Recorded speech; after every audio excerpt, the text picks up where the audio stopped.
to the big British castle. It's time for Adam and Joe to broadcast on the radio. There'll be some music and some random talking in between, and then eventually the whole thing will just end. So what, it's just upside down, everything's topsy-turvy well, tonight? no, today's tonight, right? But tonight's the day, and today's tonight? I said that twice. I can't figure it out what he's trying to say. I think he's just in a different time zone. I mean, he's gone to Brazil or something, and it's just... And his watch has got confused. Yeah. Yeah. And he's got off the plane and he's just thinking, I've got awful jet lag. What? So today's tonight, tonight's today. I don't know what he was trying to say, but he didn't do a very good job of articulating it. He chose the wrong medium. He was silly to do a song. He should have written it down. He should have written it down. If you've got a point to make, the most concise and simple way to get that point across is either to talk to people about it directly, have a meeting. Call the Samaritans. Well, that's going to extremes. Well, if you can't find anyone else to talk to about course. it, so that's what they're there for. If you're very upset by the problem. Yeah. Yeah, but if it's a time zone problem, it's unlikely to be something the Samaritans need to step in and deal with immediately, is it? You'd talk to someone else before the Samaritans. You're right. But, about jet lag. Just in case. Yeah, that was Jack Pignate there, discussing his problems with time zones. And it was very enjoyably done, if a little, unclear and confusing. Tonight's Today is the name of the track. This is Adam and Joe here on BBC Six Music. Thank you very much indeed for joining us. That's all right. It's a little bit drizzly. I'm not talking to you. What's that noise? That's the noise of you being angry. Oh, I see. It's exciting here in London, isn't it? Because lots of peasants are gathering around the castle today with their pitchforks. Why? We're angry with world leaders. Oh, because all the world leaders are meeting up the river. There's a demo, isn't there? Yeah, there's all sorts of demos. And the police, the Metropolitan Police, have decided to announce to the newspapers that it's going to be very violent. What? Is that a responsible thing for the head of the police to say? Who said that? The head of the police. It was all over the paper. Oh, it's going to be very violent. That's a ludicrous That's thing like to say. they're expecting it to be violent. They're encouraging it. It's quite good that it's actually raining and quite miserable. Right, you reckon people might stay at home? Yeah, no one gets that. Well, they'll just be a little bit sort of cowed. Subdued. Not that I disagree with what they're protesting about. No, of course we don't want to get involved in the specifics of the protest. That would be... No, peaceful protest is very good. Well, in fact, I've got a peaceful protest free play coming up. Have you? Yeah. Is it protesting about something important? It's encouraging people to get their voices heard. It's one of the greatest protest songs of all time. Wow, that's amazing. Yeah. Can we expect that in this hour? I don't think so, no. When has it been scheduled for, Ben? Whenever I put the CD in and play it. There you go. It could be at any point. Ben, our regular producer, is back with us. He's been in Vietnam. He's been out there having some kind of amazing journey into his soul. He might have some flashbacks during the programme. Yeah, exactly. Who knows what he's been doing out there? He looks very tanned, and he's got a kind of 1,000-yard stare, even more than normal. So all kinds of weird things might be happening with Ben throughout the show. He's already been saying some very strange things and giving us weird advice. So listen, what can you expect from this programme? Joe, why don't you fill them in? Well, you can expect some terrifically entertaining chit-chat. Also, lots of music, plus regular features that the nation have come to adore. Yeah. Such as, whose puppy's that? And what's out the window? And my favourite food. And my favourite cake. All your favourite features back again. I was actually thinking about doing my favourite Plus food. fashion news. Yeah. Penelope Keith will be here to talk about the repeats of To the Manor Born on ITV2. And we've got a great makeover. Brilliant. Coming up in the next 3 hours. But right now, here's some music. This is why we're here. One of the main reasons why we're here, after all, at Six Music. And to make that point, we're going to play a Jesus Jones song. I don't know why. That's a weird way of making the point. I don't know why I'm laughing about it. It's, Zach loves Jesus Jones, our friend Zach. Yeah, this is dedicated to our friend Zach. I hope you like this one. Who, Where and Why by Jesus Jones. Jesus Jones there with Who, Where, Why. You're listening to Adam and Joe on BBC Six Music. We've only just started. Yeah. You know what I was going to do this week? I keep saying that I'm going to do new jingles and stuff for the show. I never get around to it. But this week, I absolutely swear to you, I'm going to concentrate on Six Music and nothing else. Really? Right? Yeah. You got a good clear week? More or less, yeah. I'm going to set aside at least a couple of days. That's good. For jingling. I done one. Did you? Well, I done a jingle, but it's for the podcast mainly. Right. there are some things, only a few things, listeners, in case you only listen to this show live, that are exclusive to the podcast. That's true. You know, So you've that's got to a little be incentive. Yeah, it's very insensitive. Insensitive. How very insensitive. That's extremely insensitive of you. I'm really going to have to download the podcast now because you've been so insensitive. Yeah. And so what I'm going to do, I was thinking of doing a jingle, right, especially for the people that tune in to the beginning of the live show. Because I reckon a good idea. There's a little club, and I like to call it the 9 o'clock club. Do you? Yes. I thought that we were calling them, what were they called? Black Squadron. Oh, Black Squadron, you're Weren't right. They were yeah. like a sort of secret underground stealth service. Well, that could be their other name. Their cover name could be the 9 o'clock club. Black makes them sound like tiny children. Well, exactly. And that's how Black Squadron operate. Because they come in, everyone thinks they're like the 9 o'clock club. They think they're little 4 to 7 year olds. Yeah. Why don't you call it the 1 o'clock club? Because it's not 1 o'clock, is it? It's 9 o'clock now when they're tuning in. But that then would be toddlers. What, for 9 o'clock? For 1 o'clock. Didn't that used to be what toddlers go to, a 1 o'clock club? I don't know. Anyway, keep I talking. can't remember back that far. So I was going to do a jingle for the 9 o'clock club, aka Black Squadron, right? Because I do think there's a little exclusive group that is awake this early on a Saturday morning and actually tunes in. People who go to work, right? And then other people who just go to bed at a decent hour on Friday. Don't go to the pub necessarily, or don't go to the pub until it's so late that they can't rise at a reasonable hour on Saturday. And I thought they deserved a jingle. Well, that's exciting. That But is exciting. That's for next week, though. Yeah, I'm You're teasing really it. talking it up. I'm teasing it. It's going to be good. It better be good. It's a 1 week tease. Really? It's exciting. And we should do another Song Wars, shouldn't we? You know what I'm worried about? What are you worried about? The couple who about 7 months ago asked us to do the first dance Have we song missed at the their wedding? wedding. Have we missed the wedding, Ben? Wasn't Easter? Yeah, but Easter's Easter's coming up. coming We're up. going to check that during this next song and get back to you, because that would be quite bad, That would be terrible. because we made promises. Yeah, that would be bad Oh, form. dear. I wish this show just had 6 listeners. I mean, I think it's probably got about 10, but it would be nice if it just had 6. So we could take proper care of them. Yeah. Yeah. The more people listen, the less easy it is to deal with everyone's concerns individually. To provide a proper one-on-one Yeah. service. So why don't we start pushing everything downhill? Repelling people. making it like deliberately bad instead Yeah. of accidentally bad. Well, that would work quite well for me today because I've not got that much in my locker. Oh no. So we could make this an absolute sync show. And try and reduce the listenership, but then be extraordinarily bespoke for that small collection of people. Really look after them. That's a good idea, isn't it? Yeah. Shall we try and repel some listeners with some music? Well, I've got my free play next. Okay, is it repellent? It might be to some people. What is it? This is a track from the Fever Ray album. Now, I think the lady in Fever Ray was in The Knife, and she's from somewhere in Europe. Swanage. Swanage. This is quite repellent, because this would repel people who cared about music to the extent that they would want facts about it. You know what I Right. mean? Anyway, it's a good album, the Fever Ray album, and I hope you enjoy it. It's sort of a little bit Bjorky, and, I won't talk about it too. I'll just play it. Shall I just play it? Yeah. This track is called When I Grow Up by Fever Ray. When I Grow Up by Fever Ray. Hope you enjoyed that one. That's got chopper noises in it. That might cause Ben to have flashbacks. Chopper blade noises. What's that, Ben? Anything happening? He's going to start fragging things with his, He's looking weird. yeah, look at that. He's looking He's weird. zoning out. We need to construct some sort of He's a shaking. bamboo cage for him. He's going up Jacob's ladder. He's taking his clothes off and he's covering himself in talcum powder. And he's wearing a little grass skirt. Little loincloth. And you can just see his bits and bobs. It's quite sexy. Not really. He's not doing that. He's fine. Listen, we were talking earlier about the fact that we had promised to record for a couple of listeners a special Song Wars, a wedding song, for them to dance to at their wedding.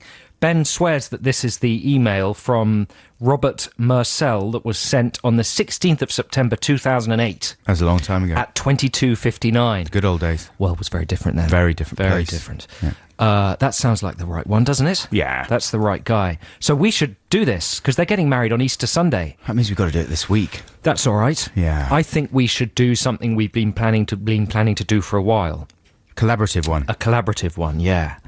You do half the music, Adam. So you do, say, a beat and a melody, Right. if you want. and you do half of the vocals. So you set up some of the rhymes.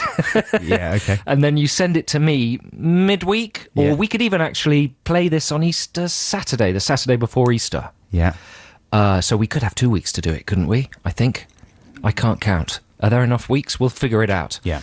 And anyway, then you send that to me, and I do the rhymes, I complete your vocals, and also add some more instruments. Yeah, okay.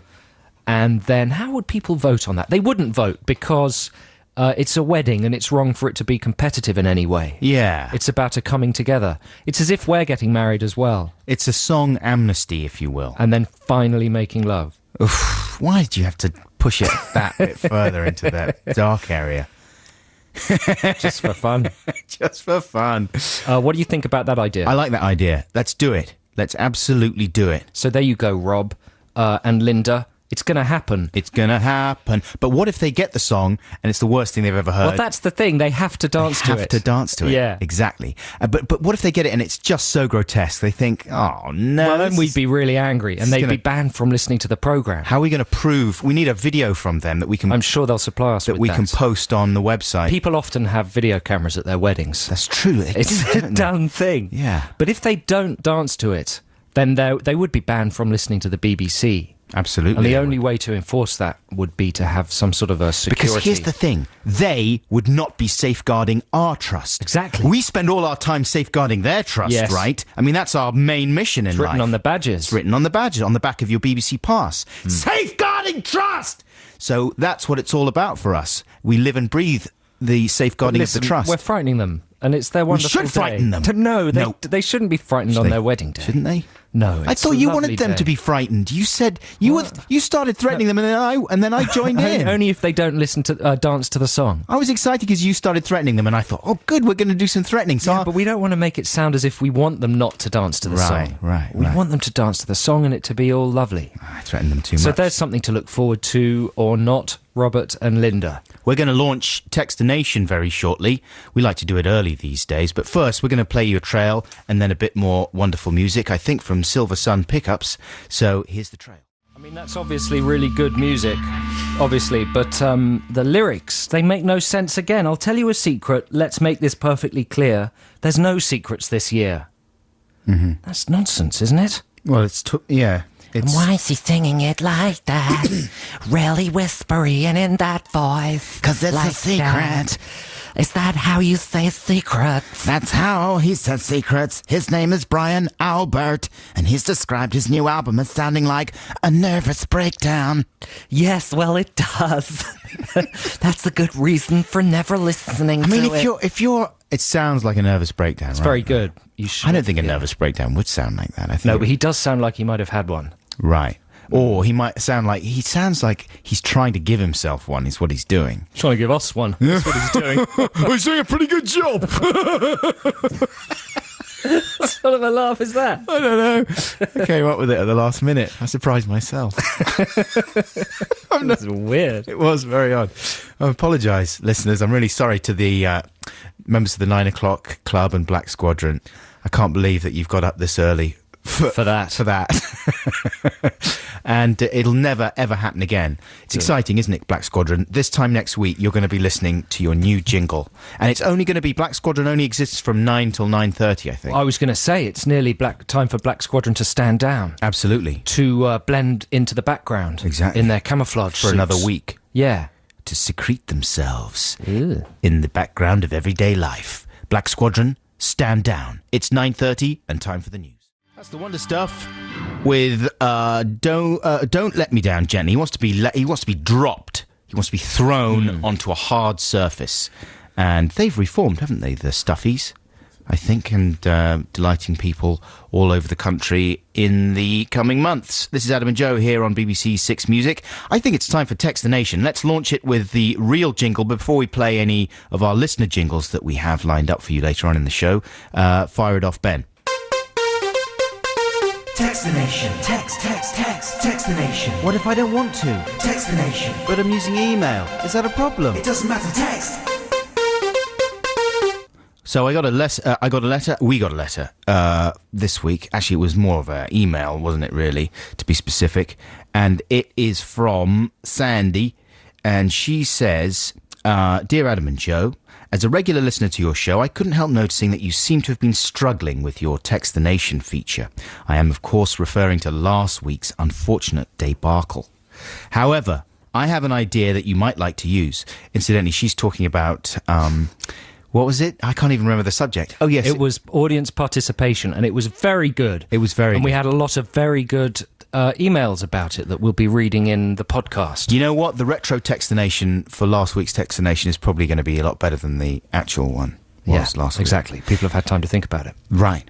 Anyway, she continues, I'm sure all your listeners remember how important it was to appear cool when they were struggling through those awkward adolescent years. This was especially hard when you lived in a small Devon town, as I did. In a desperate bid to appear cool for school at the age of 13, I started writing names of obscure bands on my school bag and then raising my eyes disparagingly when my friends had never heard of them. I told them that I'd caught them playing live at a gig in London when I went to stay with my cousin, in inverted commas. I had in fact acquired the names by tuning in very briefly to a late-night radio show that played only new hip music and staying long enough to jot down a couple of names before rushing back to the comfort of Wham and Duran Duran on my tape deck. A year later, when EastEnders made it cool to be from London, was there really a time when that happened? Anyway, Sandy believes that there was. She says, I adopted, literally overnight, a London accent, and then insisted to anyone who questioned it that I'd always spoken that way. Amazingly, they eventually accepted it as fact, even though I had known most of them since we were 5. So I thought for your Textination this week, you could ask listeners what embarrassing things they did at school to appear cool. So it doesn't necessarily have to be at school. No, you could have done these things throughout your life. But it's sort of things that you consciously, tactically decide to do to improve your worth. You know, your lot. Yeah. Your cool, your cred. Thanks, incidentally, Sandy, for that. She's sent us some hugs. Ah, that's very nice. Very nice. Hugs back to you, Sandy. Yes, things that you've deliberately done to appear cool. Like, 2 things occur to me. There was someone we went to school with who one day decided to model himself on Christophe Lambert from the film Subway. That's right. Subway was out. It was a very fashionable film. Luc Besson. We were only little. But he decided to do his hair in that very particular way. Well, peroxide? Peroxided and sort of a massive peroxide quiff. Was that how it was? It was very distinctive. It was like a bog brush, Yeah. Sticking right up there. The thing was, one day he was a little nerdy boy. The next day, wazam. He was a new creature. That was his problem in a way, that sort of thing needs to happen slowly, doesn't it? You can't just suddenly change like that. The thing is that he sort of got away with it, didn't you think? And he wore a long Mac as well. Yeah. He basically dressed exactly like Christophe Lambert in Subway. Well, he had a good face, if I recall rightly. We thought he was amazing. He really looked quite cool. And Yeah. He must have got so much lady action. So that's one thing you might do to be cool. Like sit down at home and decide, right, I'm going to change my image. And I'm going to change it instantly tomorrow morning. But if that's not an option, what do? You do little things. There are smaller things. Like I once went through a phase of trying to learn how to. Now, what's the phrase? Expectorate. You mean gob? Yeah, Spit? like footballers do. Flob? I thought, I should really learn to flob. Everyone's doing it. Who had you seen flobbing? Footballers. I just thought it's something real men do. Oh my You walk down the street. And so I thought maybe I'd try and do that. I'm going to try and take up the most revolting thing that I can possibly take. I mean, that is the horriblest thing in the world. It's revolting, and it was a bad idea. It was very stupid, but it's a sort of hard thing to do. Right. You know what I mean? I mean, in France, that's illegal, I think, isn't it? Should be. They've got signs saying défense de crachat. Anyway, of course, whenever I tried it, when I got a frog in my throat, Right. a little bit of a lump of mucus. Sorry, listeners, if you're eating or anything. This is kind of disgusting. But I tried to be like a footballer, and it basically went all over my face. Right, if you do it in the wind. All down my chin and down my neck. And then what do? Then you've got to start wiping and it's all stringy and it's not good. So I decided not to. But you must have been getting excited. Is that the kind of thing you're talking about? Yeah, I though? think so, yeah. So actual conscious decisions to try and make yourself cooler. Like one thing I often try to do, but I stopped after a while, was try to do the very loud whistle that men do. The wolf whistle. They stick That 2 men fingers. do. Yeah. like a lot of men, building men and stuff like that. Yeah. I wish we were men. Stick 2 fingers. I can't do it to this day. How do they do it? They stick a couple of fingers in their mouth and then they make an incredibly loud whistle. That's it. That's the noise. That's what they do. You can do it. Just flopped all over the mic. Shout, oi, darling, and make that noise. Oi, darling! You look nice! These are more things you do to try and be macho. Yeah. Would that be better? Because ladies could text us in things that they try and do to be more ladylike, because I'm sure they go wrong as well. Yeah, sure. It's all part of the same thing, though. It's all included in the Venn diagram of coolness. Right, Do you know what I mean? Yes. It's all part. If you want to, Trying to be the person you want to be. Exactly. You thought manly men were cool, so you tried to do a bit of flobbing. Yeah, good, well done. I tried to do some wolf whistling. Yeah. I still can't do. What's the secret? What is the secret? Can you? I mean, you can't do that. But Sandy had a good one there as well, pretending to like bands that you don't like. Right. So, was it a he or a she? I think Sandy. A man is a Sandy she. or a lady Sandy? Lady Sandy. Lady Sandy, she was writing the names of bands. She hadn't even listened to their music, really. No. She was writing them all over her textbooks. I mean, that is craven behaviour. That's outrageous. So the text number, craven? listeners, is 64046 for ways you've attempted to be cool, and if they were disastrous, then that's extra good, isn't it? The other thing I used to do was talk in an American accent. When Did I was, you? Yeah. When I was Really? around about 9. Really? Because I thought, all I used to do was watch American cartoons and American shows and stuff. I thought, I wish I was American. Whenever I met an American person, I just thought they were so cool. And so I wanted to be cool like that, and I would talk in an American accent. But I wouldn't do it like stupid. I really wanted people to think I was I genuinely. think you should do it in this show. Genuine American, and I still have a little bit of American accent sometimes. You're cool. I'm really cool, yeah, because I come from America. I don't know if you've been there. It's really cool. I go surfing. It's hot. I got Bermuda shorts on and shades. I'm wish I from was like America. Did you know that? Yeah. Would you like a Coke? It's becoming clear. What? I got a Coke if you want it. I'm from America. Did you know? I got Bermuda shorts on and flip-flops. It's hot. It's really warm, and I got shades. Whew, buddy. Let me tell you about it. You want a Coke? That's kind of a bit too convincing. It's a good accent. Good, isn't it? It wasn't that good when you were 9, though, was it? More or less. Was it? Yeah, I could pretty much pass for American. I think you were cool. Yeah. Hey, Mom. I used to call her Mom. Mom. Yeah. Good Everyone one. else is calling their Mum. You're tuning out, aren't you? No, it's good. I'm listening. I'm feeling a bit sleepy. 64046 is the text number for your entries to this week's amazing Text the Nation, which frankly is already a massive success. And as if we needed to make it more amazing, when we come back to it later on in the show, we're going to play you a new listener jingle. Wow. For this special feature. But now it's time for great music. And, I love this song. This is the new one from Dove's, Kingdom of Rust. Is it? No, this is not new, is it? It is new. Yeah, it's out on Monday. I get so confused. This is Kingdom of Rust by Doves. Very nice. Doves have announced a special trip to the woods this summer.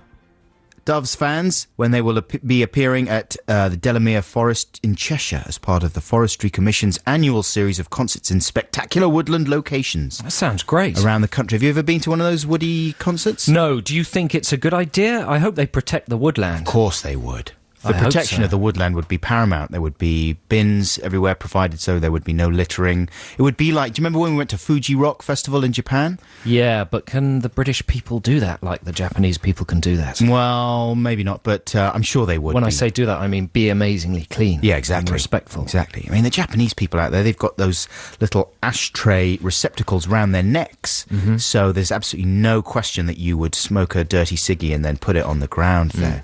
It's spotlessly clean everywhere. It's wonderful. Anyway, that's Dove's news for you. So, Joe, I was on my bike this week, right? And I was paying attention to all the road signs and everything. Good. Cycling very responsibly Good. this week.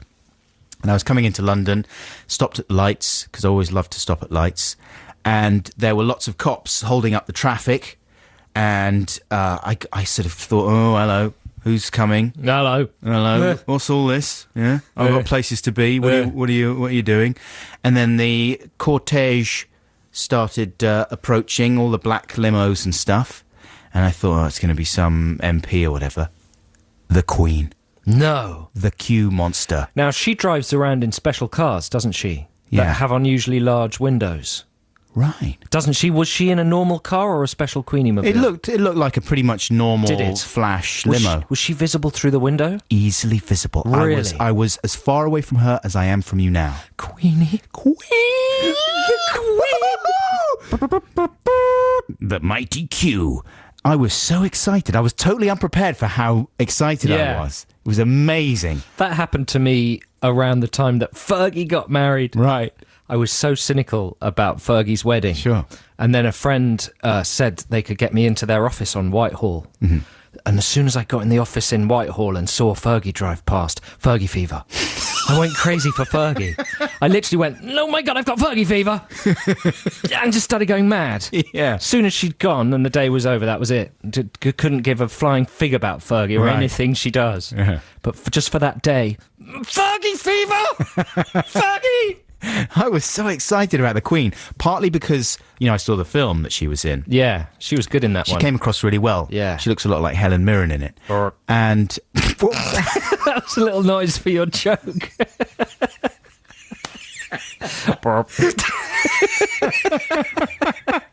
It didn't even deserve a proper honk. Thanks very much. It's all right. They don't do like a anymore. Like a little airborne toxic event. Yeah, I released a new fragrance. But no, I was excited because of the film, but also just, she's one of the most famous people in the world, of course. Yes.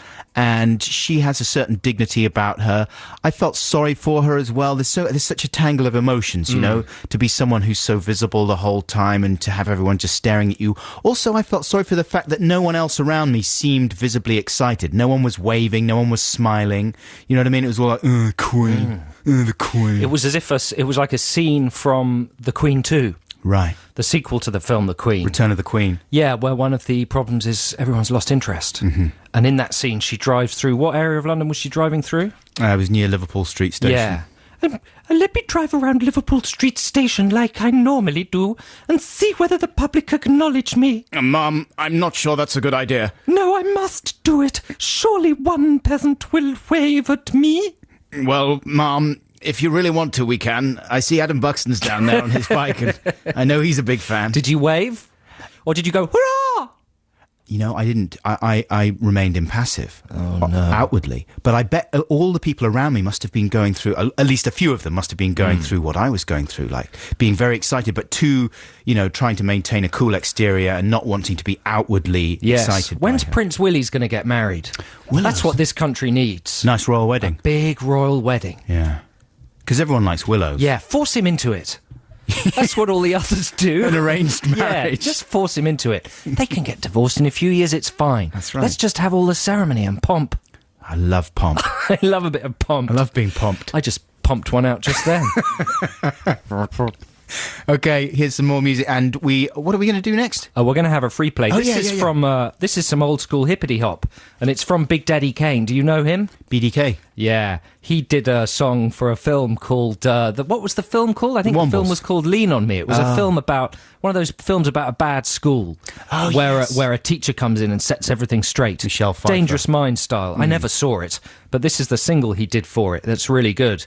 And it's sort of instructional stuff to teach children how to behave. So it's got some good advice in it for young people. Excellent. This is Big Daddy Kane with Lean on Me. This is the voice of the big British castle. It is the top of the hour. Ooh, that's wonderful. I got so bored with the last hour. I'm glad it's gone. Now here's the new one. It's exciting and it's new. How do you do?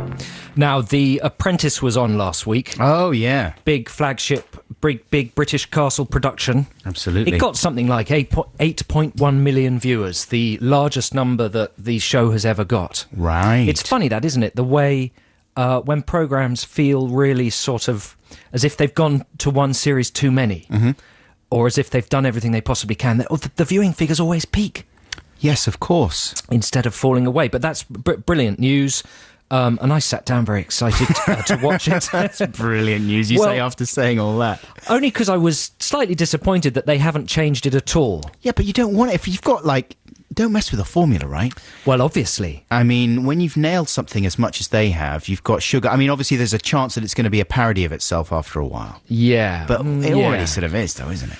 Well, I guess they changed the contestants, and that's the only thing that has to change. But I'm getting a little sort of, what's the word, intrigued about certain aspects of The Apprentice. And I wonder whether anyone who's listening knows anybody who works on it who can answer some questions I've got. Uh-huh.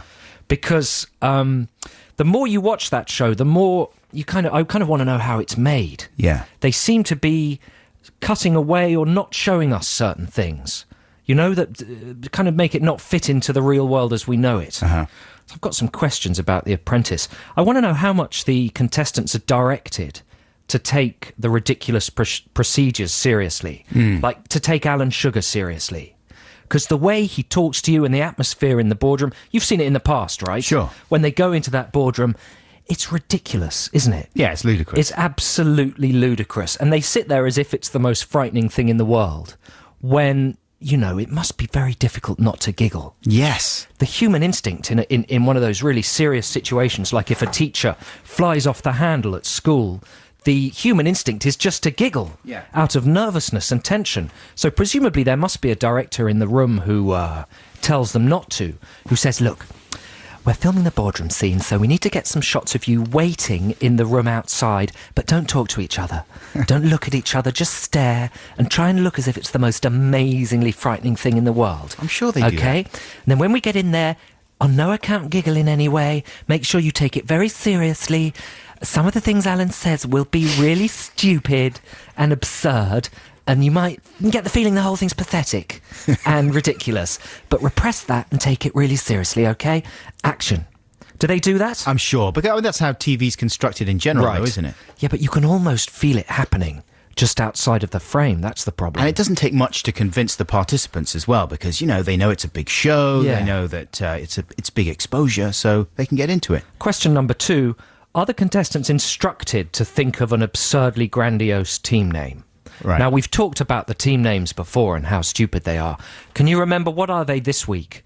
Magnum Force and Thrust-a-Lot. Alphatron. But surely the producer must say, now it's time to film the bit when you think of your names. Can we call ourselves Team Hopefully or something? What would be a good name? Team Johnson. But just by the name of the leader. Yeah. Yeah, Blue Team. We just want to be called Blue Team. No, you can't call yourselves Blue Team. It's not stupid enough. Call yourself something really grandiose and over the top. They probably come up with a few names for them, do you think? They give them a list. Well, this is what I'm increasingly thinking. Right. The Margaret and the bloke, I forget what his name is. He's just called the bloke. Sir Ellen's henchmen. Margaret and the lady bloke. people. Margaret and the bloke. That's going to be the spin-off series. Yeah. She has a dossier. You can see that they've got a dossier of information and contacts and stuff that they never really show you what's in it. And I want to know what's in it. My third question is, can they really go anywhere and do business with anybody? Or do they, in this dossier, have a list of people who've already agreed to go on the show? Yeah, of course. Of surely, course. But they show them looking through the yellow pages, literally randomly picking businesses. I see, right. But that's not how television works, is it? No, it's not. It's a fiction. I mean, it's strange, isn't it? In the current climate of accountability and transparency, it's amazing that these fictions are allowed to persist. But it would be rubbish if they didn't. Or if they do, just randomly, like they had to clean cars in this week's episode. Yeah. So one of them went to Addison Lee, quite a big cab company that lots of media companies use.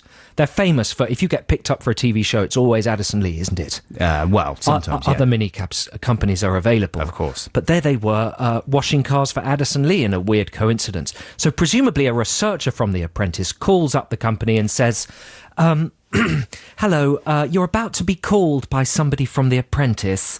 They will have a ridiculous name and they will speak as if they're in some sort of toddler's fantasy business world.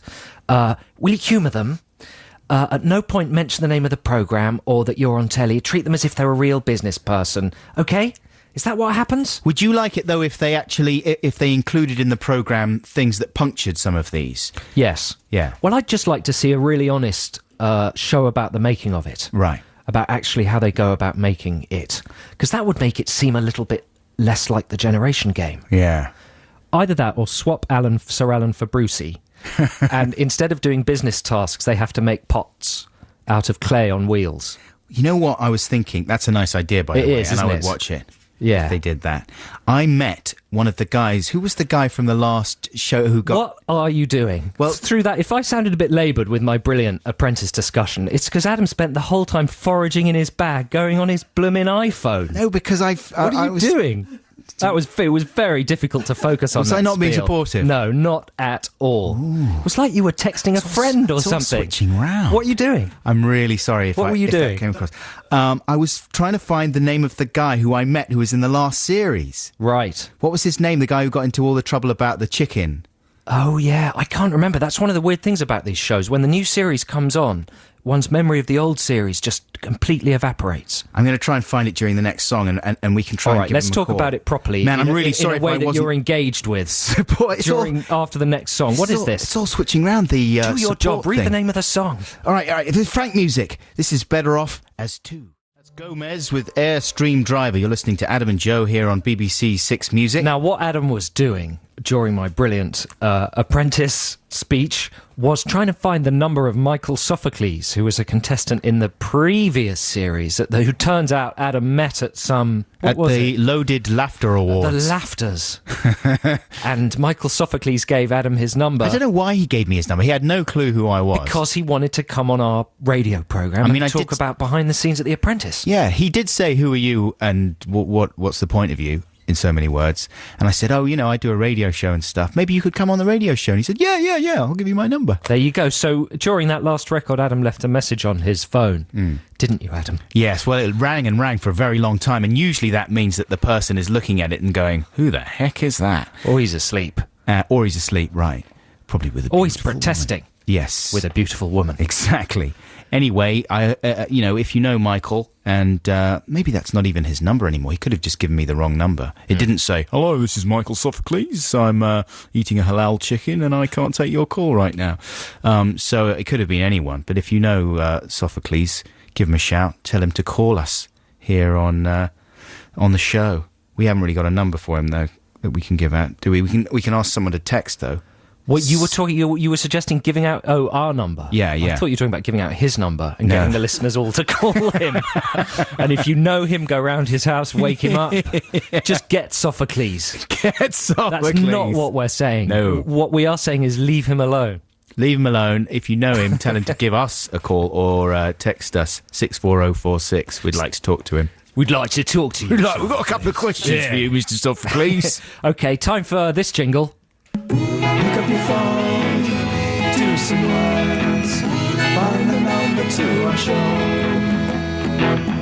Send us your thoughts, we'll read it out.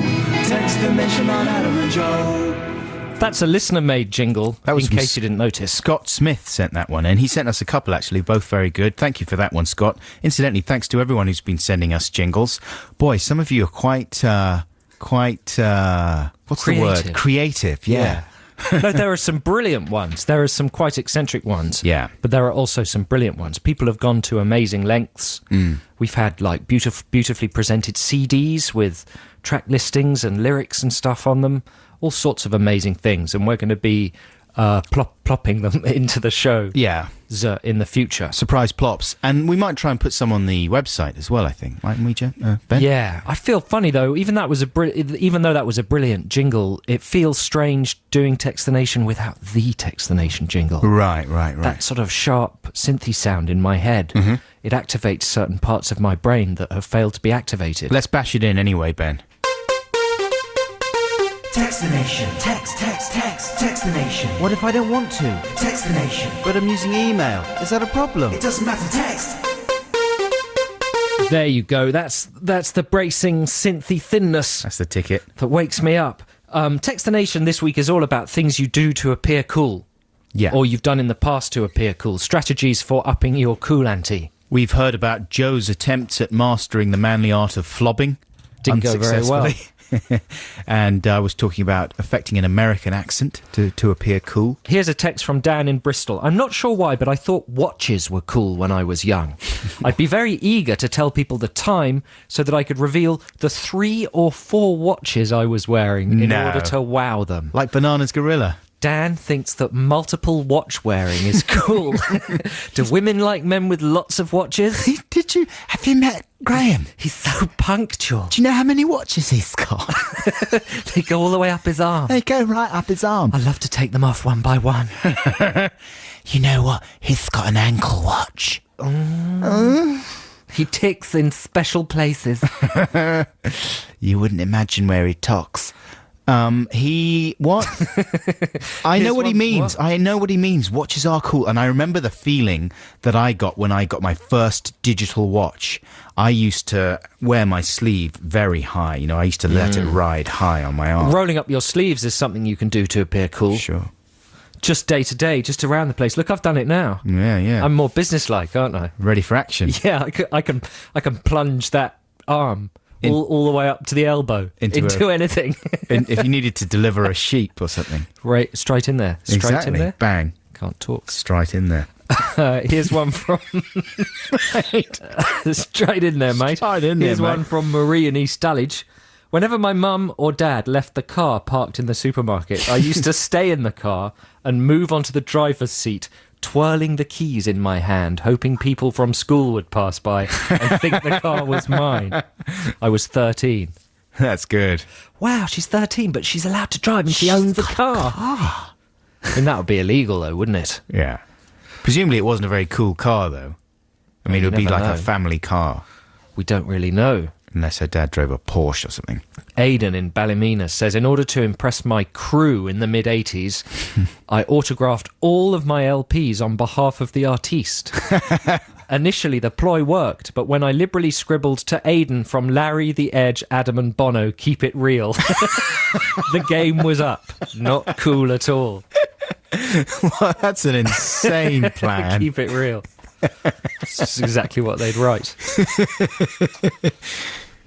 Here's one from Casper. We always get brilliant mails from Casper. He's a regular, isn't he? Is he? With a K, I'm sure he is. Uh-huh. Dear Adam and Joe, while never actually adopting any long-term strategies to appear cool, preferring rather to blend into the background, I remember once telling my whole class in primary school that being half Polish as I am, I was a child star in a Polish film about a little chimney sweep. It seemed fairly safe, as I didn't think anyone would go to the effort of verifying it. I'm a film star.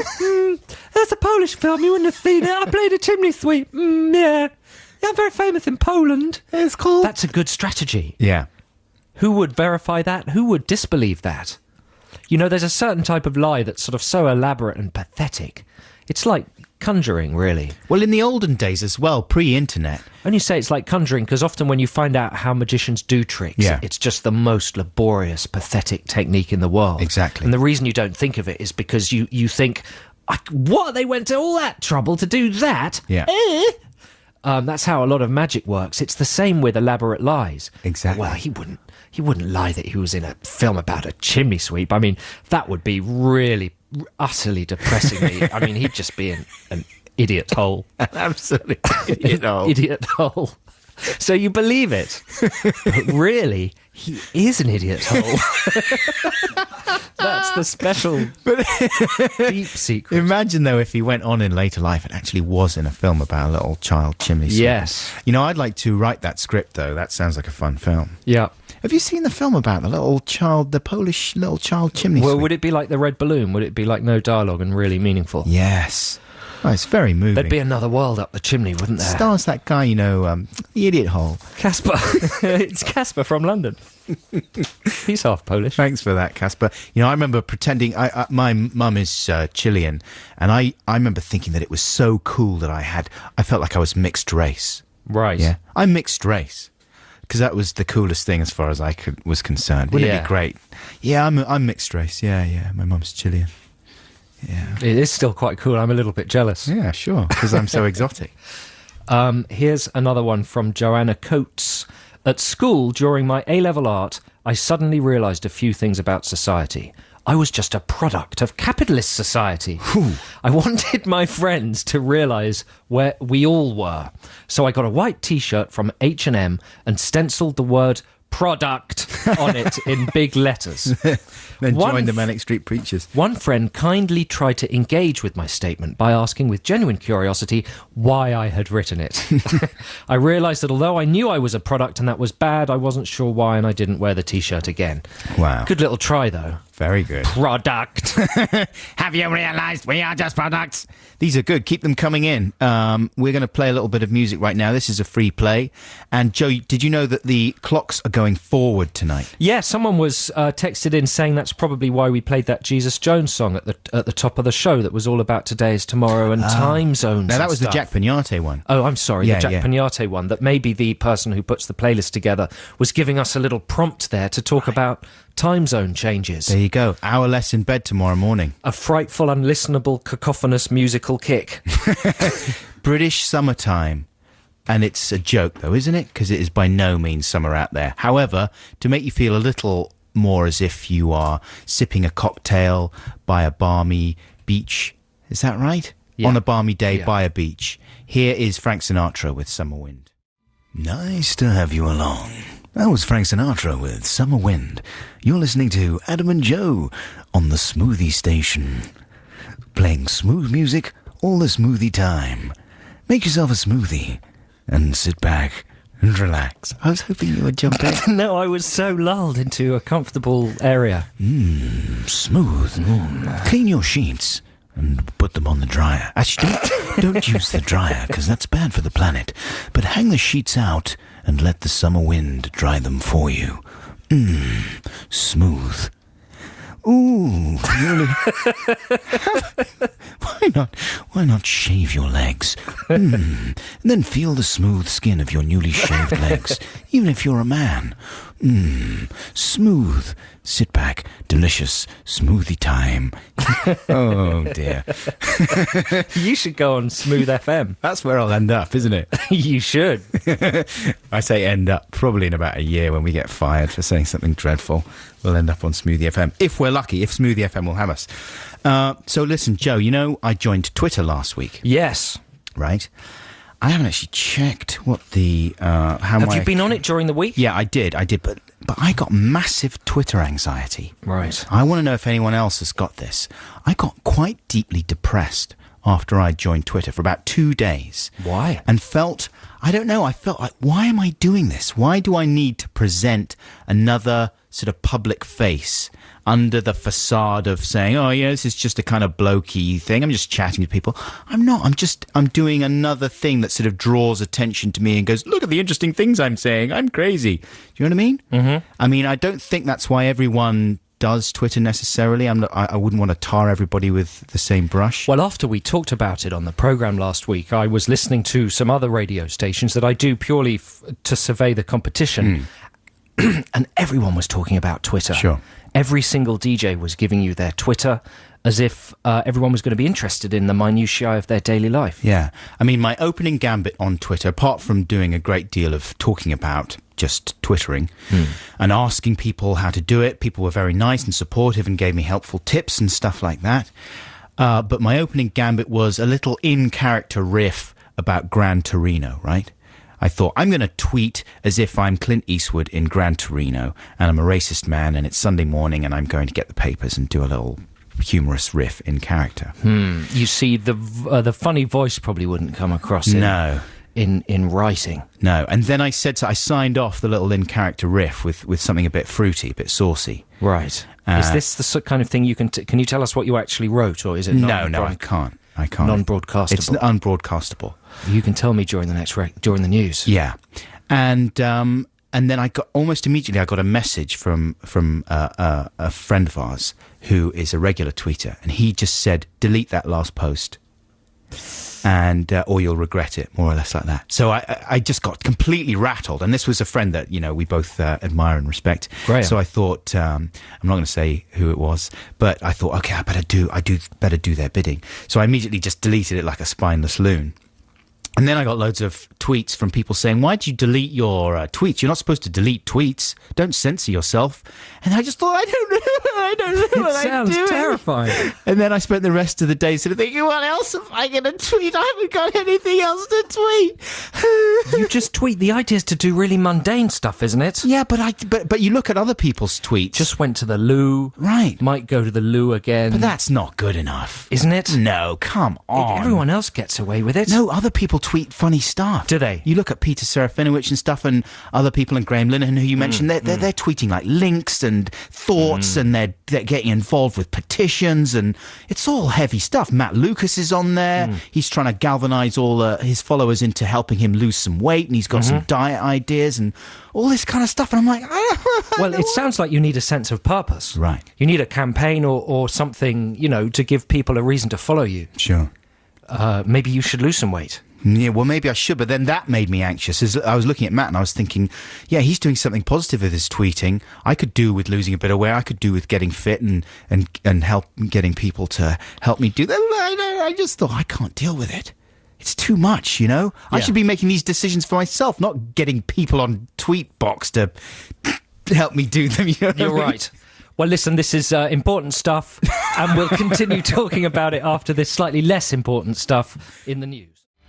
There we go, that's Morrissey. And what was that one called there, Ben? It was called Something Is Squeezing My Skull, and it's his new single. It's out on April the 27th, taken from the new album Years of Refusal, which was released in February. That's exciting, isn't it? Now, listeners, you might sense a slight absence in the studio because Adam's gone to the loo and he's mistimed his return and he's just simply not here. He might be locked out. Is he locked out? Ben's going to try and let him in. Charlotte's going to go and let him in.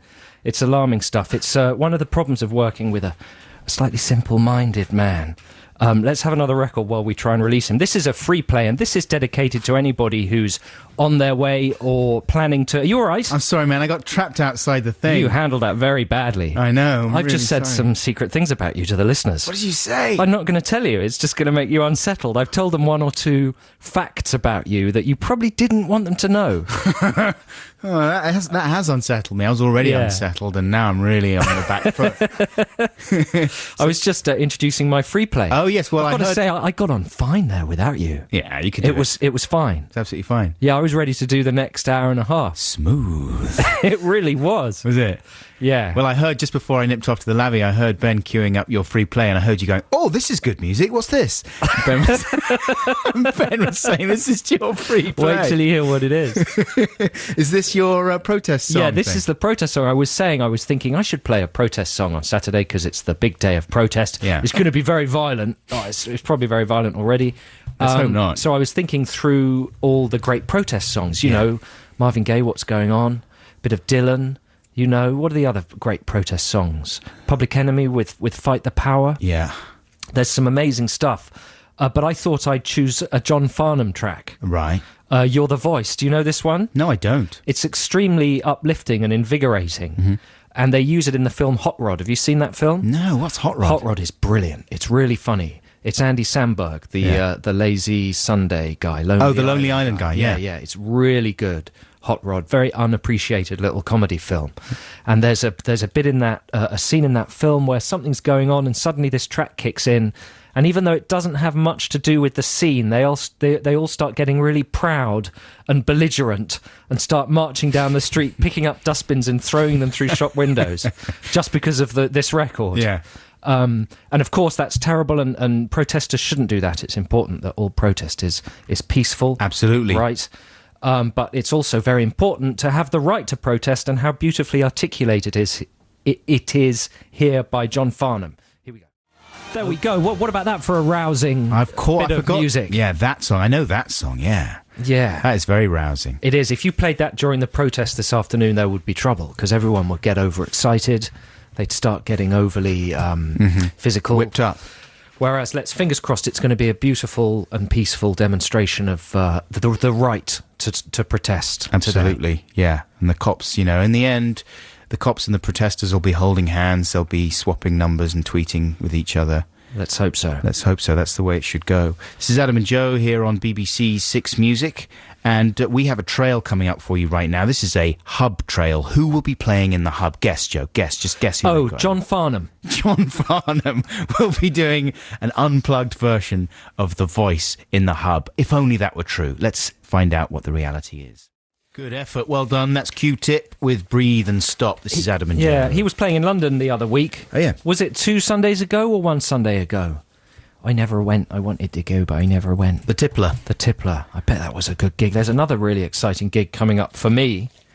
For the Corn Plaster, ABC, the band ABC, you know I like them. They're playing Lexicon of Love in full at the Royal Albert Hall, introduced by Trevor Horn. Wow. Orchestrated by Anne Dudley.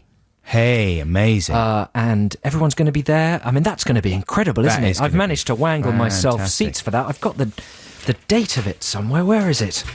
I wrote it down. That is going to be amazing. Isn't that going to be amazing? Surely, and you're quite jealous of that. A bit of Stevenage there, surely. Oh, that would be good. But at the same time, I'm going to be so... I'm obsessed with that album, The Lexicon of Love. You know I am. I know every single word. That's your Sergeant Pepper, isn't it? That's my Pepper. Yeah. So I'm going to be in another place at that gig. Imagine.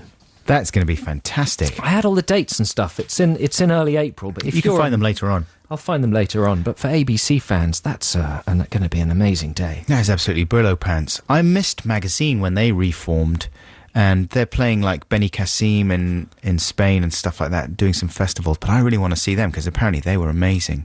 You love Magazine, don't you? I love Magazine. You just out-cooled me there. Howard Devoto. Magazine. I go all silly on my ABC thing, and then you pull out Magazine out. That's all right. No, I'm not claiming that one is cooler than the other. It's all good stuff, isn't it? It is all. That's true. Horses for courses. Horses Have you for thought courses. about that?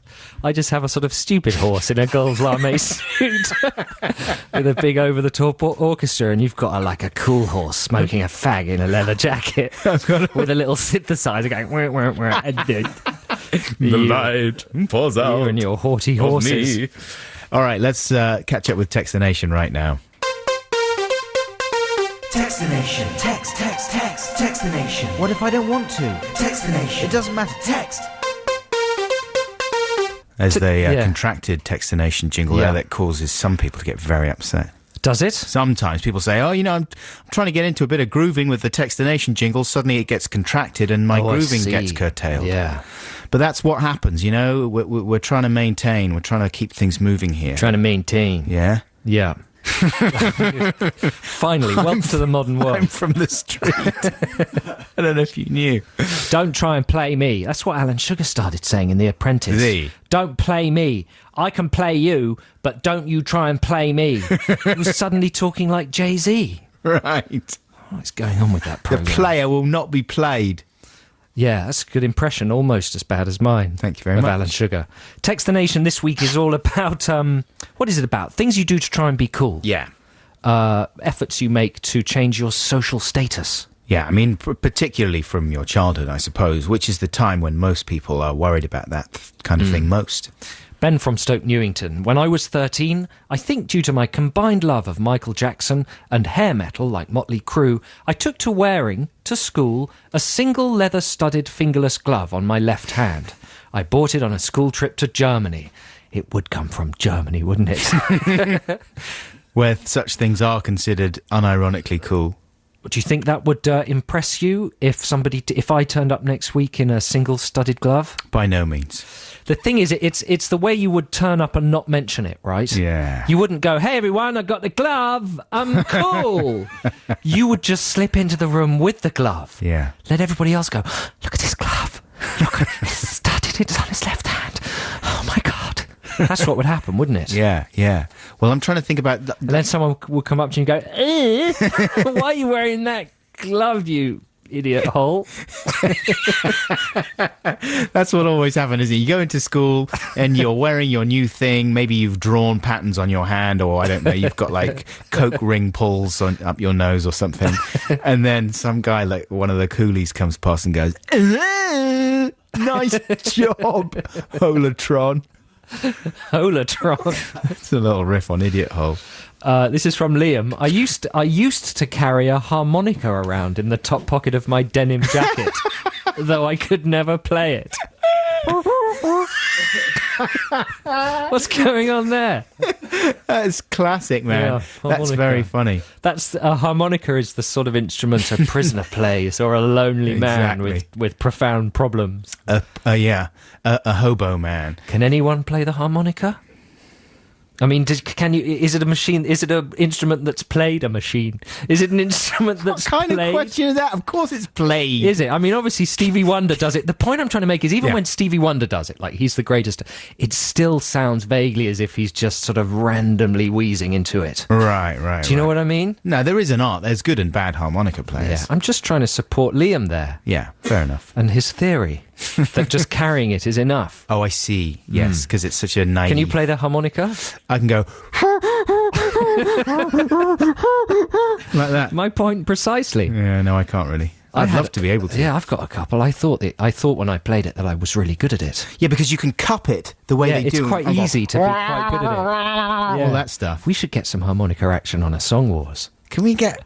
A harmonica solo. Oh, man. Wouldn't that be excruciating? on the wedding song. On the wedding song? Oh, How about it? that's dangerous. I'm gonna write A that dangerous down. ground you're on there. Okay, with Steven Seagal. Yeah, an amazing Stevie Wonder style harmonica solo. All that kind of thing. It's going to be a difficult wedding. Here's another one from Will in Oxford. Despite being quite good at it, I gave up chess when going to secondary school for fear of ridicule and to be cooler. Now that's an interesting approach, isn't it? Oh, things that you've given up. He just gave up chess. I don't play chess anymore. Chess? No, give No. it up. No chess for me. Well, I'm not some kind of idiot hole. I don't play chess. Is that a good tactic? That's like deciding just not to do work at school because you think, people who work are fools. Of course. I'm just going to tune out of the work. I'm going to be a rebel. I'm going to be the guy that gets D's, goes to prison for a bit, but I'll be cool. It's a common thing. You get brainiacs doing that all the time because they don't want to be like the Or class. they hit adolescence and Yeah. decide working is uncool. Exactly. And they just go, oh, I don't want to be the goody-goody. I don't want to be the guy who knows all the answers. That's not cool. I'm just going to flunk. Here's something that definitely is cool. Jason in Beeston with 2 cats. He says, "Hi guys, when I was 10, I made stick-on circuit boards that I stuck to my arm and leg, just like the $6 Million Man." Like a robot. As far as I know, the $6 Million Man circuit boards were not actually stuck to his arms. Yeah, and but legs. when he got himself cut, Yeah. they would poke through. You could see them. And if you Yeah. bought the little $6 Million Man figurine, He had see-through bits. he had windows. see-through bits, and also you could roll back his arm. Like he had Viewing a portals. little bit of Yeah, I latex remember on his that. arm that you could Yeah. roll back and look at his circuits. He was 10 when he did that? That's quite old, isn't it? 10. 10. That's too old The to be sticking circuit boards. boards to yourself. I'd like to know what the response was from other 10-year-olds there, Jason. I'd imagine a short, sharp punch to the centre of the face. Man, I totally know where he's coming from, though, because that was the ultimate thing, to think that to convince people that you were some kind of cyborg. One of the most simple ways to try and be cool in that way was to, instead of running with clenched fists, Right. we've talked about this before, Yeah. but you realise that instead of running with clenched fists, if you ran with your hands held out, the palms out like blades, Super blades. it might make you more aerodynamic. Yeah. He's going so fast. Yeah, we did talk about this before. Streamline. I know, and I admitted before as well that I once pretty much successfully convinced a friend of mine when I was about 7 or 8 that parts of my body were removable after an accident that I'd suffered, and I was now not exactly bionic, but I certainly had removable robot parts that I could show him, and they were, I'm not going to tell you which parts they were, but it was pretty embarrassing. Keep them coming in, please. Your attempts, your strategies for being cooler in society, either now or when you were younger. The text number is 64046. The email is adamandjoe.6music@bbc.co.uk. I went there. It was good. Speaking of Stevie Wonder and harmonicas, is there any harmonica in Pastime Paradise? I'm not sure there is. Let's give it a listen. Because it's mainly late period Wonder where he gets his harmonica out, and this is classic 70s Wonder. Here's Stevie with Pastime Paradise. Oh, nice gong. Stephen! That's Stevie Wonder with Pastime Paradise. This is Adam and Joe on BBC Six Music. Do you, listeners, and Adam Buxton, do you ever get people socially saying that you look like somebody famous? Yeah, sure. You might be sitting watching telly or something, and someone will go, "Oh, there's that guy that looks just like you." Yeah. That happens to me with an actor on the bill. Mm-hmm. There's a policeman on the bill with quite a pointy nose that apparently looks very like me. I can't see it. And I think this is one of the recurring things about this kind of conversation, that the person who you accuse of looking like this famous person can't see it themselves. Well, other people identify in you something that they're... Yeah, and then then if they say that to you, you usually go, what? I look like that person from the bill? Mm-hmm. And then I become obsessed with looking at that person from the bill and considering his face and mine, and you get into a weird sort of metaphysical, internal musing about what you really look like, you know? Yes, and what you mean to people as well, because it's more than just the look of that. Something else from the guy in the bill is saying Joe Cornish to people. But you've had a nice one today, right? I have had a nice one. Somebody emailed in and said that I look like, now it's a football man. Fernando Torres. Yeah. And I was excited because I went on the internet, and he's a good-looking man. He is good-looking. I mean, he's got a proper ripply nipples and everything, like they have. Like you. Like proper men do, who work out and stuff. That's right. Ripply nipples, honestly. Rip nips. Rip nips. And so that's very flattering. He's got blonde hair. I might dye my hair blonde. So that's good news, isn't it? I'm going to call you Rip Nips from now on. Rippy Nips. Who do people say that you look like? Well, Tom Cruise. That kind of They thing. don't say that. No, they That's a don't. lie. They say you look like Brian Blessed. I say you look like Brian Blessed. Thanks very much. I mean, that's just What's wrong with unkind, looking isn't like it? Brian Blessed? Well, He's got a big beard. he's a big, fat old man with a beard. He's a talented actor, but come on. Who do people say you look like? I don't get it very often because I'm sort of short and weird. Oh, that's true. One of the gladiators. Gladiators. Yeah, I think... Wolf. Is it Wolf? No, Wolf was the sort of mean one. Homunculus. That's the one I look like. But no, I think people struggle to find someone flattering to compare me to, so... There is a gladiator that people often email in and mention that looks a bit like you. Yeah. Hunkertroid. I think that's his name. Buculon. The thing is... Buculon. They don't have space names, do they? They should have space names. It would be more exciting. They It could would. do a space version of it, hosted by the hamster Yes. with a jetpack. That's obligatory these days. Hey, we got asked to go on Celebrity... what's that show called that the Hammond hosts on a Saturday evening? Oh. The British version Celebrity- of Takeshi's Castle. Wipeout. Gunk tank thing. Tumble down. Did we really? Foam balls. Did you get that through your agent? Wipeout. Is it called Wipeout? Yeah. Oh, did only I get asked to go I didn't on? get Because asked. I'm like Fernando Torres. I've got more physical prowess. Yes, ask the handsome one. Don't ask The one that looks homunculus. exactly like Torres, the world's sexiest footballer. Are you going to go on? No, No. of course not. Why would you? You'd have I to be did think insane. about it though. Did you? Yeah, because I bet you I could hop across those balls better than they do. They always get the technique wrong. Right. They don't anticipate how bouncy they are. Go on, Rip Nips. You should go on. I am not wearing one of those stupid suits and going on that program. It would be so humiliating. God, he doesn't look like Fernando Torres, does he? He looks more like... I tell you what I do look like is that animal in Return of the Jedi. Salacious Crumb. Just Someone who's very skinny but is developing a bit of a pot belly. Do you know what I mean? You're better looking than Salacious Crumb. Oh, thanks. Like Jabba. No, you're like the dancing lady with the big fat tentacles on her head. Thank you. She's sexy. Yeah.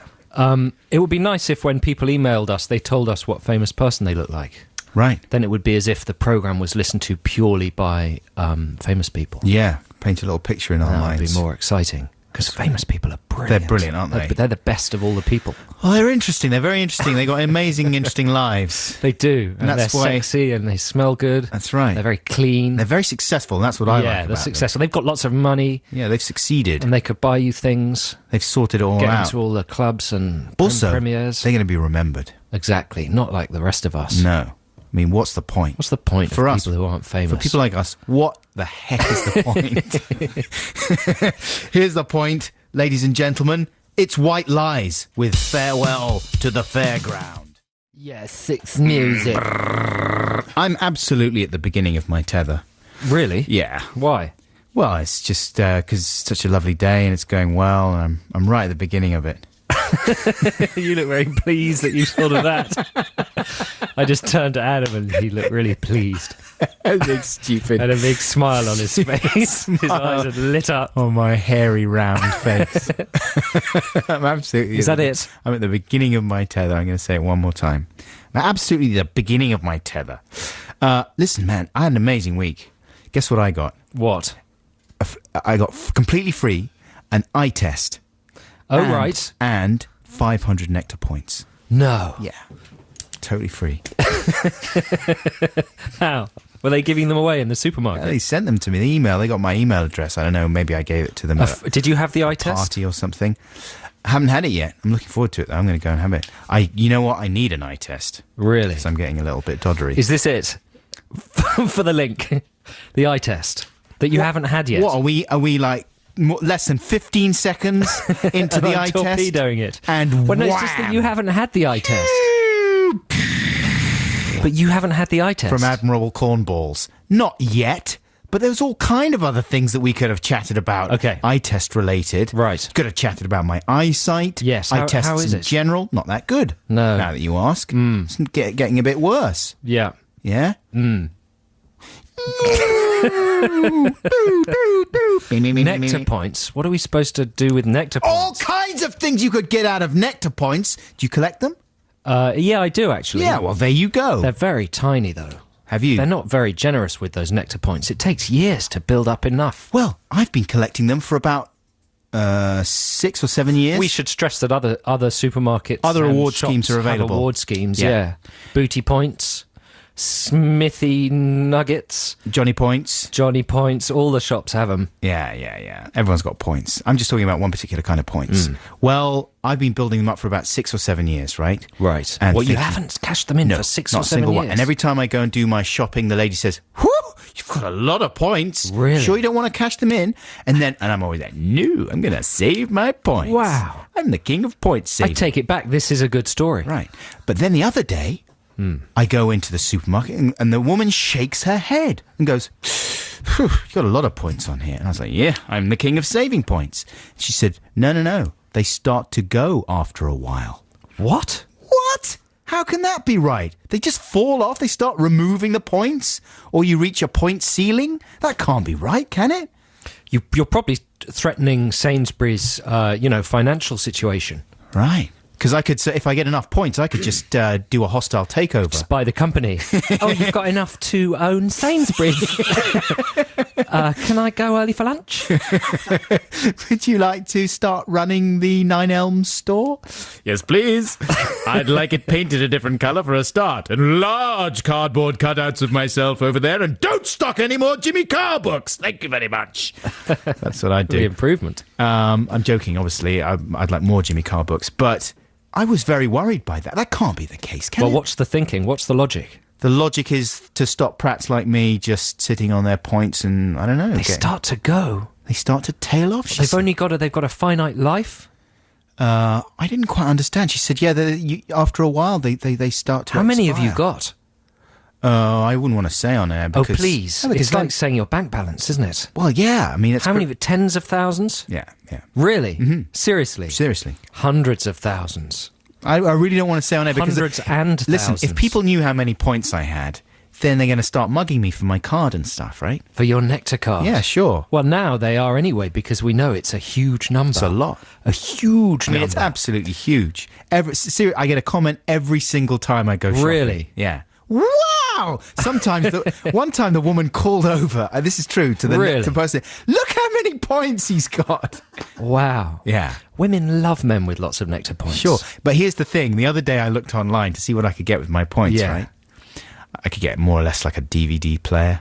Oh, That's about it. really? So you haven't got that many? Well, no, I have got a lot, but you need a lot to get all the They have all cash the big value, though. stuff. They do have cash value. I could do a massive shop on them, yeah. Really? Yeah, I could organise a party. Maybe that's what I should do. One day we should have a party for some listeners and stuff. And I cash in Purely my... paid for by Yeah. your... We should call them a generic name. Supermarket loyalty points. A point party. Yeah, a point party. That's a really good idea. Yeah. I'm busy. You're not coming to the point party? I'm busy. What I'm are you going doing? away. Going on a torpedo mission. Yeah, I've got a military. I've been called up by the army going on for some manoeuvres. underwater action. Right, let's. What are we doing now? This is my free play, right?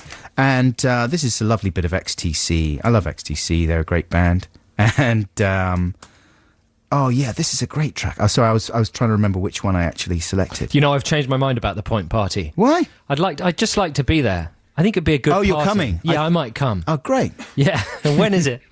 I don't know. How are we going to organise it? We need to We'll talk to invite Ben. guests. Well, invite listeners to the point party. There's all sorts of British Castle logistical hoops that we'd have to jump through to organise the point party. But let's do it, man. Yeah? Are we all behind this? Ben? So let's do it at the Camden Crawl. Ben's looking at a bit... Oh, yeah. Well, that's true. We're going to be at the... We don't know the details, but Six Music is involved in the Camden Crawl. We're going to be doing our show from there, is that right? We don't know the details yet, but you could bring loads of bags full of goodies. Yeah. And distribute them to the crowd. At the point party. Yeah. Okay, let's do it. Here's XTC with 10 Feet Tall. Enjoy.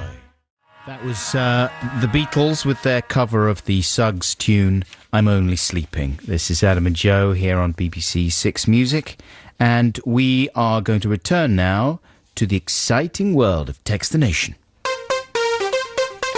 Text the nation. Text the nation. What if I don't want to? Text the nation. It doesn't matter. Text.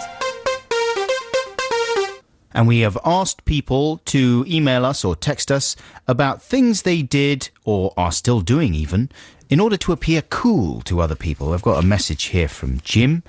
And Jim says, "Hi, Adam and Joe. When I was at primary school, I used to tell everyone in my class that Rolf Harris was my granddad. I could draw quite well, so this served to back my story up. On wet lunchtimes, I would sit and draw the Rolfaroo, and people started asking me to teach them how to draw it. I was cool, because I could draw the Rolfaroo better than anyone else, because Rolf Harris was my granddad. I also promised a lot of people at school that I possessed the technology to make them a hoverboard. I took lots of orders, but alas, never made any hoverboards. P.S. This is Jim, who sent us some amazing drawings that he's done. He's really good, this guy's called Jim Stoughton. You can check out his website. He's a brilliant illustrator. Thank you very much indeed for your message there, Jim. Here's one from Johnny White. One summer, when I was about 10 or 11, I wanted to be a hippie. So I painted a big flower on the back of one of those green army jackets. Later that same summer, I decided to be a punk, which I achieved just by painting over the flower with black paint and writing "Destroy" in big letters. Oddly enough, within weeks, literally, I was wearing a sprayed gold VW sign on a big chain around my neck. That's pretty good. From hippie to punk to hip-hopper in one summer. Who's this person? The many changing moods of Johnny White. It's Johnny White, the most shallow person in the world. Yeah. Johnny White. That's great that he admits to it. I also, in the last year of primary school, did a drawing which on one side said rock and had a cool guy playing an electric guitar, and on the other side said corporate rock and had an uncool guy playing an acoustic guitar. Doesn't really make sense. I also once pretended to speak in tongues to impress a girl. How do you... I used to quote whole Lenny Henry routines as if they were my own jokes. That's Johnny White. There's a lot coming out from Johnny there. I've never heard anyone speaking in tongues. It would be a very hardcore Christian girl who would find that impressive. Like Papa Lazarou. Yeah. Some women find that attractive. Do they? Yeah. Yeah, yes. Greetings from Singapore says, who's this from? David. He says, when I was about 13 and possibly the uncoolest boy in the world, I decided to take radical action. It seemed to me that the quickest way to get in with the in crowd was to get a reputation for being a fighter. Of course, I had no intention of actually fighting anyone. Dangerous. Because it seemed quite dangerous. The solution, therefore, was to tell people I'd been in a really serious fight. To avoid the risk of being accused of being a liar, I decided I needed some evidence, so naturally I decided to give myself a black eye. I got my mum's rolling pin, went up to my bedroom, and spent the best part of 2 hours whacking myself in the eye. Oh my goodness. Is that true? With no bruising appearing, it seemed I'd have to give myself a bit more welly, but it was quite a hard thing to do. Every time I tried to hit myself hard, my survival instincts would kick in, and I'd pull back from delivering the blow with full power. Eventually, I had some mild discoloration around my eye. The next day at school, no one noticed. Oh, can that be true, David? I bet that is true. That's amazing. I mean, that's terrible, isn't it? Self-harm is a very serious thing, of course. Don't do that, kids. And you don't want to encourage any form of Could it. have done that with a bit of burnt cork or boot polish, surely. But imagine getting busted. He was going the whole hog. He wanted to do it for real and stuff. I mean, that's an impressive degree of insanity, but insanity nevertheless. I remember one time I ran through some brambles when I was playing catch at school. Catch, chase, I don't know what I was doing.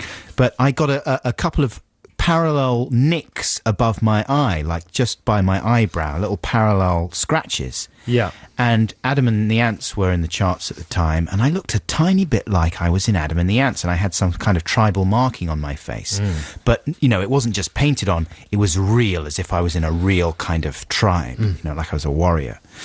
And when the scars started to fade, I got depressed because a lot of people had been commenting on how cool the scar was. So I tried to freshen it up and give it a little scrape there. I remember getting a nail and stuff and just dug in there a little bit. Nail? Yeah. It was terrible. And That's terrible. That's not to be encouraged. No, by no means. That's self-harm. I think it went bad after a while. What, you mean it got infected? I think it got a little infected. Weren't you happy about that? No, I was upset because A, it was painful, and B, it didn't look nearly as cool. Here's one from Nick, a.k.a. Slice Monkey. Hi. I used to stand at the bottom of escalators, pulling the handrail as if it was me causing the stairs to descend, rather than a complex and powerful set of motors. I know that feeling, yeah. It doesn't say how old he was, or she. I guess it's a he. The Slice Monkey. Yeah. I don't think a girl would call herself the Slice Monkey. You never know. Women are above that kind of thing, I'm glad to say. This is from Andy, dash Milky Beans, who says, Hi, Adam and Joe. When I was a young cool cat, I used to cycle to school and to impress the ladies, would cycle past them without holding the handlebars. It was cool until my trousers got caught in the chain and I fell off in front of some of the ultra-cool kids. I am still filled with melancholy to this day. That's another unit of basic cool currency for kids. Aside from running with flat palms to make yourself more streamlined, to be able to cycle without holding the handlebars. I never achieved it. No. I could do one, and I used to flaunt that very, very flamboyantly, just by putting one hand in my pocket and then just steering with the other one. My mum and dad thought it was very dangerous, but of course I thought it was cool. Could you cycle with no handlebars? I couldn't until I got a certain type of bike. With some bikes it's easier. The bigger the bike, the easier it is because it's all balanced out. I used to do it by tightening the nut on the on the handlebars, but then of course I couldn't turn corners. Can't steer properly. What an idiot. Well, you know what? I still do that though. I still sometimes make a show of putting my gloves on. And obviously I'm not holding the handlebars while I'm doing that, but I'm still cycling. And I do think I'm quite cool. And people would probably think like, look at him, he's the best cyclist in the world. He's not even thinking about it, he's just putting his gloves on there, he doesn't need hands for anything. Oh man, look, we've gone way past the news slot here. Not way past, but it's just gone 11:30 here on BBC Six Music, and it is time for the news. That was True Romance by Gold and Silvers. I thought you were saying it was a track by True Romance. No, unfortunately. When are we going to play I, Moosey? They were modern romance. Oh. Yeah, True Romance was a film by Tony Scott. When are we going to play I, Moosey? Next week, it sounds like. Wicked.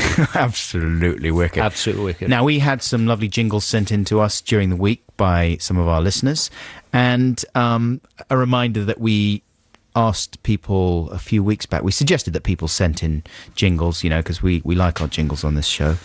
Jingle jongles. And we were inundated with jingles, so apologies if we haven't played yours. They were all very good and of a very impressive standard. That's the tactic, though. We're going to drip feed them. Yeah, exactly. And keep people tuned to the show in that way, in a manipulative manner. Yeah, but then if we never played it, they would be absolutely furious. They'd feel shortchanged. They'd come after us. They'd nick my Nectar points. Yeah, but not for a while.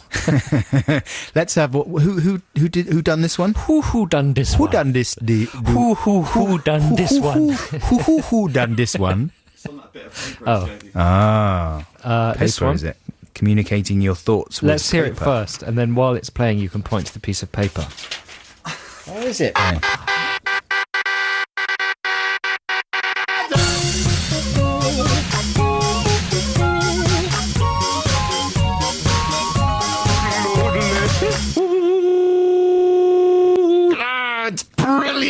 Wow, I really dig the ones where people have sampled bits of the show or existing jingles and done wicked things with them. That was really good. That was good, wasn't it? You've got skills, Johnny Remler.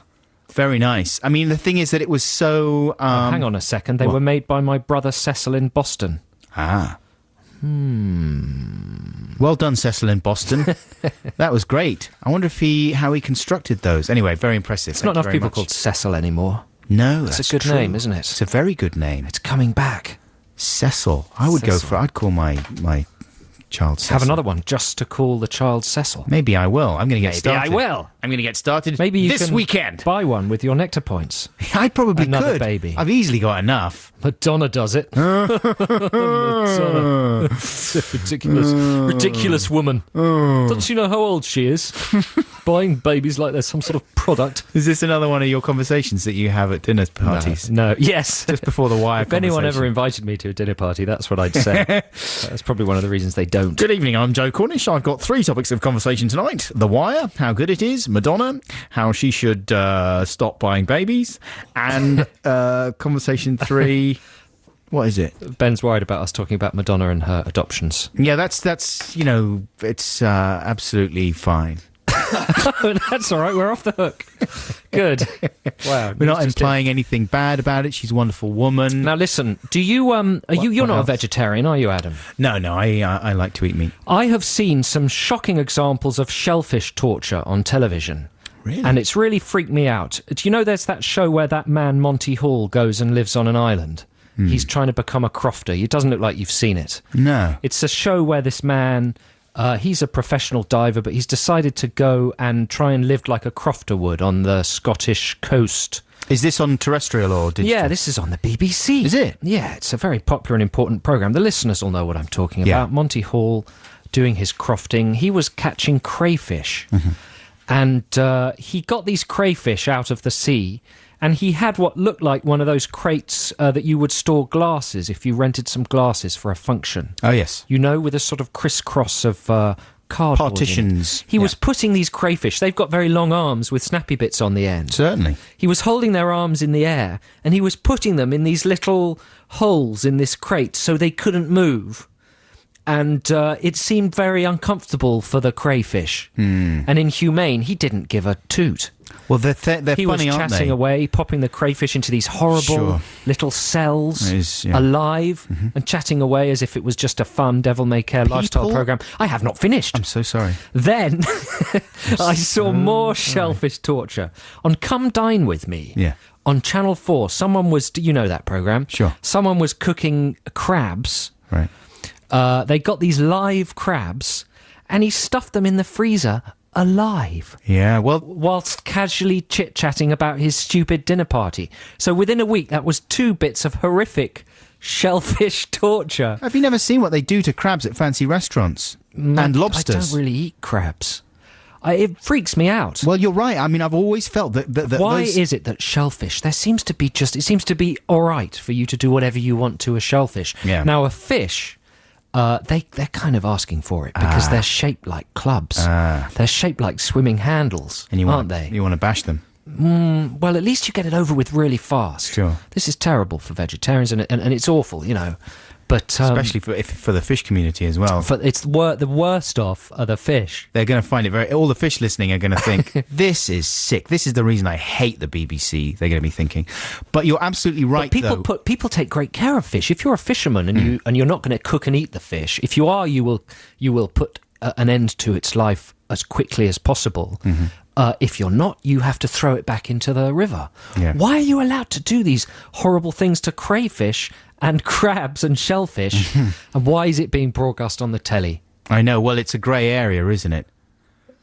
Well, it shouldn't be. No, but I agree with you. I agree. I always thought it was a bit weird when they used to get, you'd have the tanks of lobsters in fancy restaurants sometimes, and you'd be able to point at the lobster that you wanted to destroy. You know what I mean? Like usually in fish tanks, you admire the fish and you think, oh, beautiful fish, and they're in a little fun environment there, and it's nice to see them.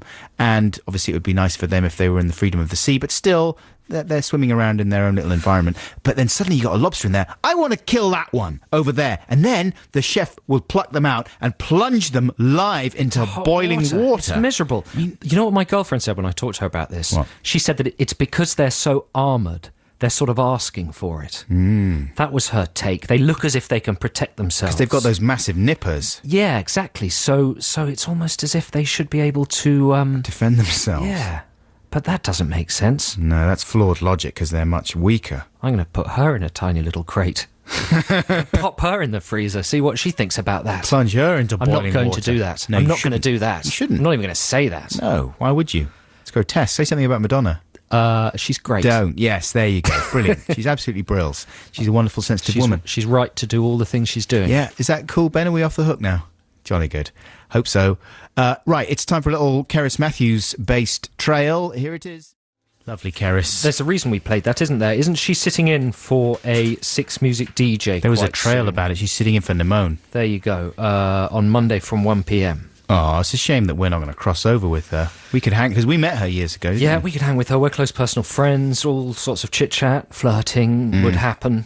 No, there'd be no flirting. It's all above board now. Really? With this show, yeah. No, we're not A going to little be bit flirty. not going to be sleazy anymore, right? Speak for yourself. Mr. Rip Nips. Yeah, exactly. When you're a fit professional footballer like I am. When your nipples are so rippled, where you got your nippy rippies. people can't help flirting The with birds are all over you. you. Did you catch what's it called, The Getaway last night with Baldwin? And I saw a Bassinger? little bit of it. I forgot it was so saucy. It's awful. It's not awful. It is awful. I tuned in. This is a film starring Alec Baldwin Yeah. and Kim Basinger. She was shooting a gun in the most fetishistic way possible. Oh, it's reprehensible. And then they started talking to each other about how sexy the gun was. They were Yeah. shooting. And then Michael Madsen turned up. yeah. What's his name? Madsen turned up with the stupidest looking hair I've ever seen. I know, it's a crazy on the wig. most ridiculous bike. Yeah. And then I just seemed very 90s.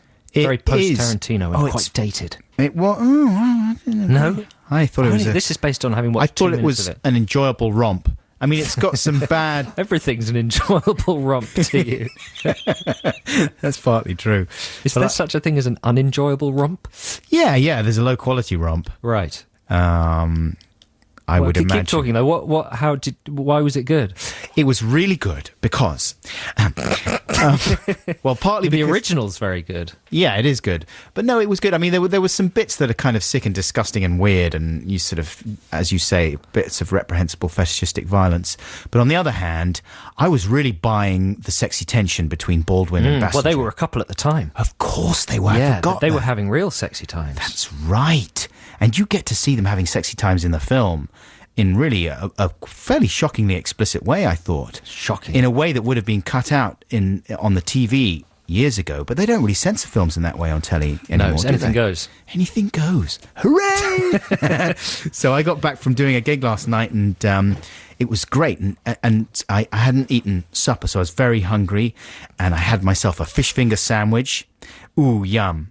And I hadn't had a fish finger sandwich for ages. And it absolutely hit the spot. Turned on the TV, thinking, oh, there's going to be nothing to watch. The Getaway was on. Yes! Saucy fun with Baldwin and Bassinger in their prime. Fish finger sandwich. I'm in heaven. Yep.